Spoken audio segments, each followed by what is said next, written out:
Good afternoon, everybody. Let's take a look at your headlines on this Tuesday afternoon. Atmore police are investigating a shooting after an MLK gathering.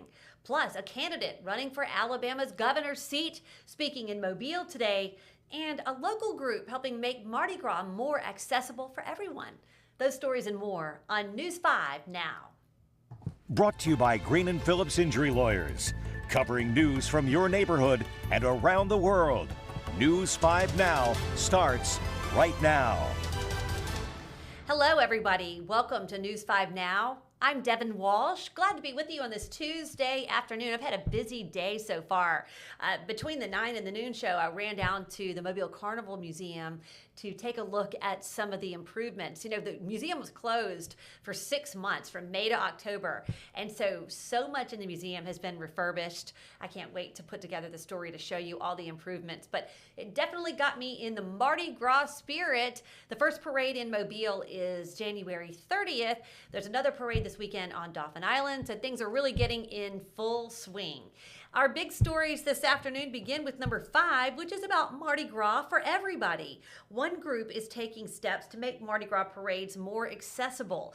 The nonprofit SNASY, you see right there, that stands for Special Needs Assistance Station for You, is partnering with the City of Mobile to offer reserved parking and rest stations for individuals with special needs and their families. With the first parade on January 30th, SNASY will have a designated tailgate area in Mardi Gras Park near Fort Condé. It will include a fully ADA accessible bathroom, including an adult changing table and a climate-controlled tent with tables, chairs, and light refreshments.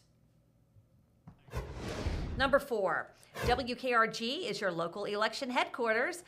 Candidate for governor Tommy Tuberville talked about the economy today at Alabama. In Mobile today, the former Auburn coach and one-term senator is looking ahead to the governor's office.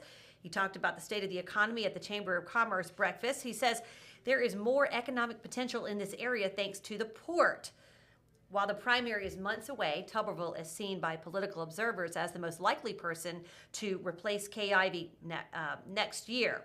But not everyone was excited about his visit. Outside the event, a small band of protesters held signs protesting Tuberville and ICE. He is the only Republican candidate in the race so far. There are 4 Democratic candidates who have declared for governor. Number 3, Mobile City Council members discussed funding for the Mobile Riverfront project today.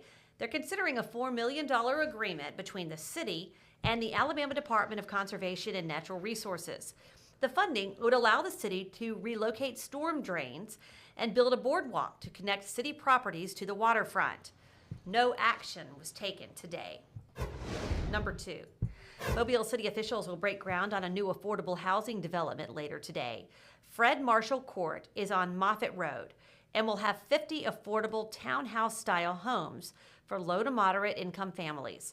The development is named after former LaFleur Magnet principal and assistant superintendent for Mobile County Public Schools, Fred Marshall. The groundbreaking is set for 2 o'clock this afternoon.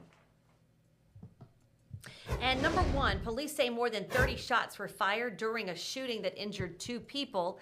It happened last night just after 9, following a day-long MLK car meetup and block party on Carver Avenue near Ashley Street. Atmore police say 2 people are being treated for injuries and are in stable condition. They also believe this is related to gang activity.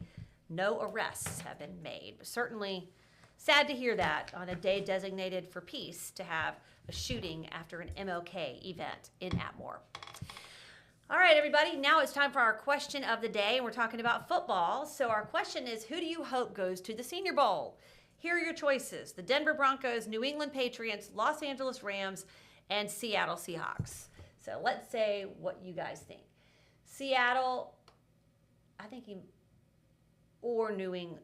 Seattle and New England, Seattle winning it all. So I don't know, Bo, I'm not sure what you mean there. But I think Seattle's who he wants. I'll say the Rams, says Hunter. Seattle Seahawks, don't care, says Madison. Boki says, I was hoping for the Broncos, but with Bo Nix out, I don't see it happening.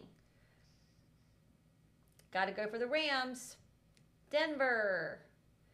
Patriots and Denver Broncos. Denver Broncos. New England Patriots. Broncos versus Rams. Indiana Hoosiers. Yeah, no, man, wasn't that a great game last night? I sure enjoyed that. So anyway, well, thanks so much. If you put in your 2 cents about who you want to go to the Super Bowl, we will see. All right, and then we asked you last night, we're staying on that football trend, we asked you last night if you were watching the college football national championship. Yes, no, or no opinion. And so if you want, you could vote in the poll if you'd like, and just let us know if you did watch. A lot of people watched. It was a great game.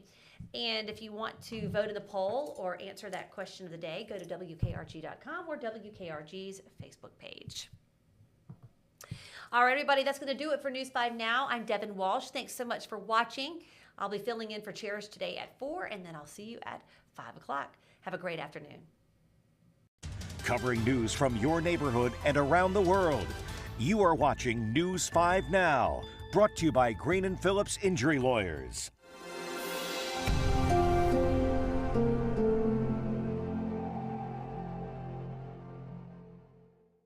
In the courtroom, the judge knows best, and this judge does too.